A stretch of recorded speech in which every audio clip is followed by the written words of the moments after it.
Alrighty, welcome back everyone. We just talked about Dion and his comments with Joel Klatt that had a ton to unpack about his future at Colorado, the way he's building his team, his relationship with his son and his players, everything in between. So that was a really, really fun thing to break down. But let's get into the roster building conversation that Colorado kind of started in college football, where Dion came into the party and said, we are going to build through the portal. That's just the way it's going to be.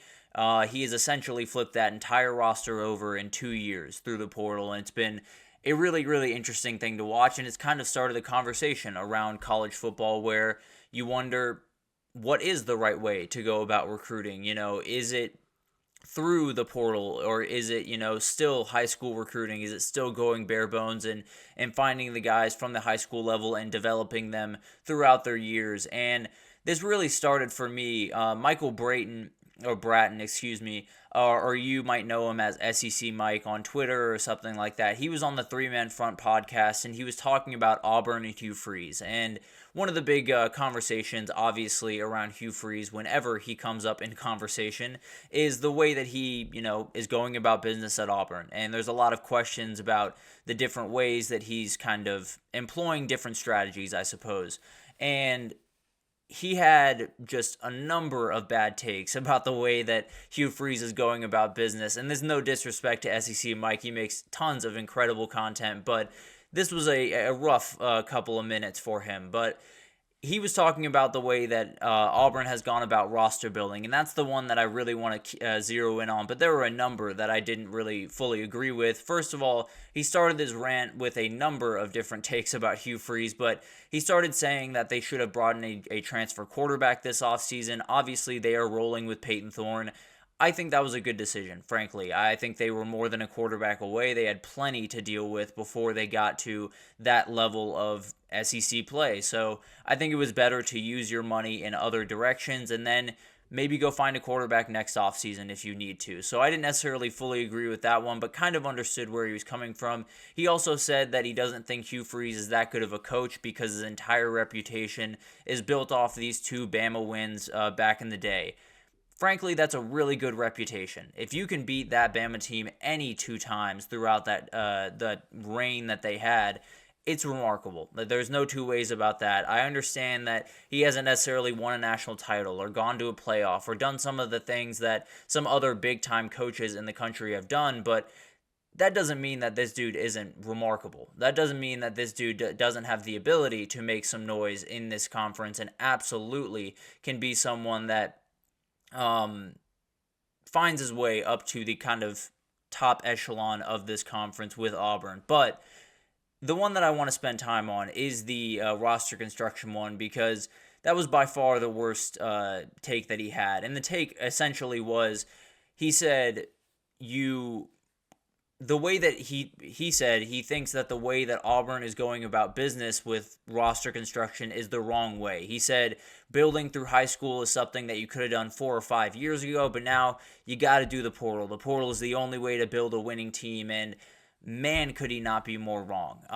Obviously, Colorado is the magnum opus of portal building. That's the way that they go about business. There have been other teams that have leaned into that a little bit more. USC early on in the Lincoln Riley days. Michigan State when Mel Tucker took over there. We've talked about those a little bit. Those were 10-win teams that didn't win their conference, so gives you a little bit of an idea of what the ceiling is on those. But there are two teams this year that absolutely could kind of change that conversation a little bit, and they're Ole Miss and Oregon in my eyes. So when you look at these teams and you look at kind of what they can do this upcoming season, we'll start with Ole Miss and break down why I think I understand why that argument kind of holds water here, but it's not necessarily the argument that I think everyone is trying to make, I suppose. So Ole Miss obviously went to the portal for the majority of their starters this upcoming year. There is going to be so many guys across that defense that absolutely are coming in and probably going to start for 1 year or 2 years and then find their way into the NFL or maybe off to another program possibly. But the reality is they leaned on the portal very aggressively. There's no two ways about that. That being said, they leaned on the portal aggressively to build up their high school recruiting. The SEC is a world where you have to recruit at a really, really high level in the high school level if you want to compete. Georgia, Alabama, they're always in the top 5. Texas is starting to find their way always into the top 5. LSU is going to have great classes. You have to compete with those teams, and Ole Miss, or Lane Kiffin more in particular, saw a team when he walked in that wasn't nearly close to where they needed to be to compete for this conference. So he went out and got some portal guys. He got Jackson Dart first, he got Trey Harris, he got some of the guys that have come in throughout the time. And then this past offseason, obviously, it went gangbusters. He added absolutely everyone. But all of this is to set themselves up to be a team where high school kids look at them and say, that's a program I want to play for. As of right now, Ole Miss is pretty far down on the list when you're talking about SEC schools and recruits in general.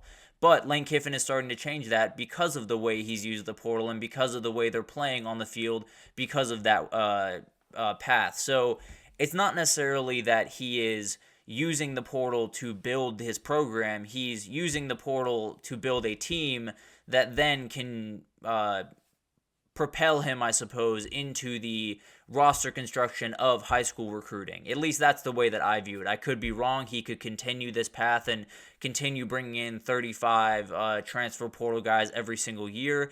But as of right now, I mean, their high school recruiting is getting much better every single year, and it feels like Ole Miss is setting up a path where they can slowly start to wane back on the amount of transfers that they're bringing in, but they need to do it from the outset to create the team that, garners interest from the high school ranks.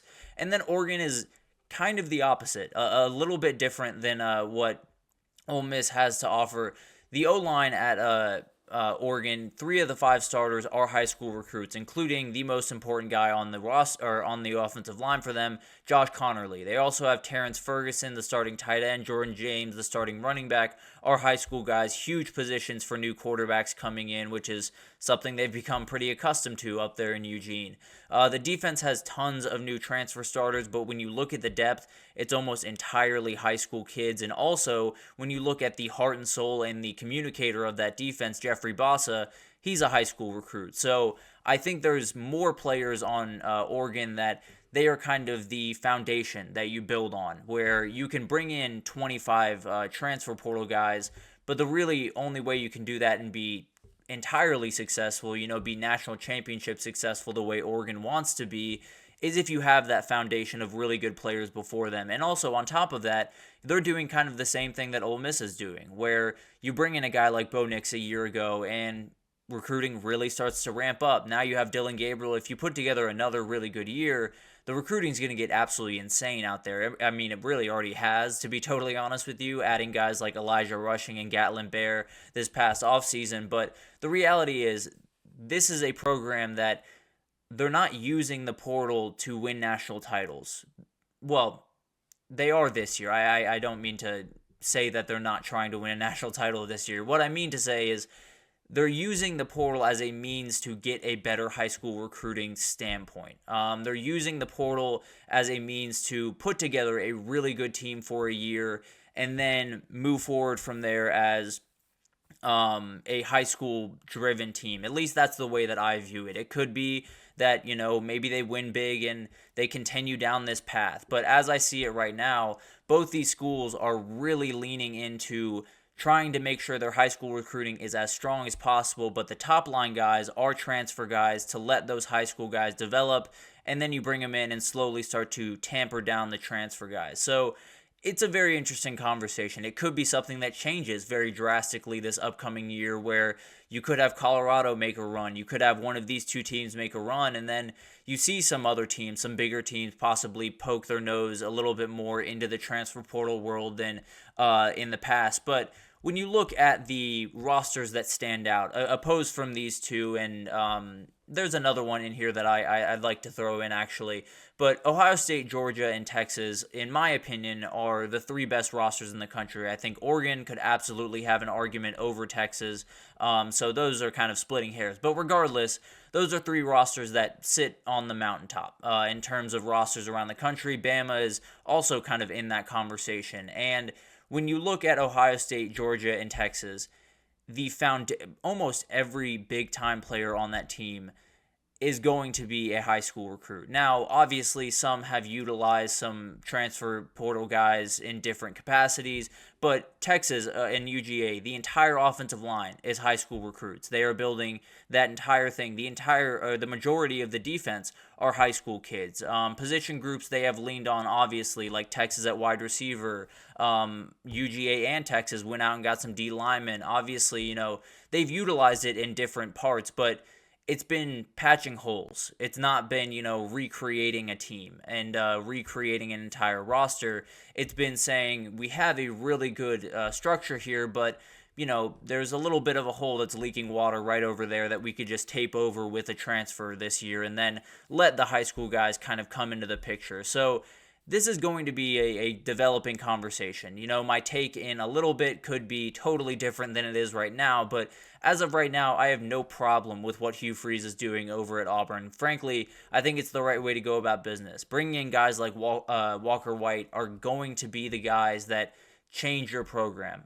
There's going to be guys in the process that you bring in from the transfer portal that slingshot you in that direction, but at the end of the day, those are going to be the guys that you remember as your program builders. I think when we look at the history of the portal teams, 2021 USC, or 2022 USC, 2021 Michigan State, you can build a successful team through the portal. There's no doubt in my mind. You can build a successful team that can make some plays.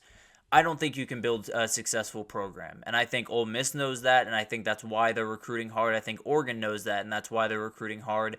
And that's also the reason that I don't think Colorado is capable of building a big-time program that competes year and year and year over. So it's going to be an interesting battle to kind of watch happen over the next couple of years. But at the end of the day, I think if you're not building out of high school, you don't have a shot to build a Bama or a Georgia or even a Clemson from a couple of years ago. You don't have that ability because at my estimation, high school recruiting is still the bedrock of building a roster in college football. So it'll be really interesting to watch that develop. Maybe I'm entirely wrong in 3 years and everything is through the portal, but as of right now, I'm leaning in the direction of Kirby Smart and Ryan Day and the guys that have built rosters that are a lot of high school kids with, some patchwork here and there. So I definitely lean way more towards the high school world in that realm, but at the end of the day, it'll be really interesting to watch that develop over the next couple of years. But let's take our second break here, and when we come back, we're going to talk about some groups that will define different conferences. We always have some groups that kind of separate themselves in every conference and kind of decide the conference overall, whether that's a certain position, a certain coaching staff position, whatever that looks like. It'll be really interesting to watch that develop this year, but I have my picks for the ones that I think will define each conference right after this, so stick with us.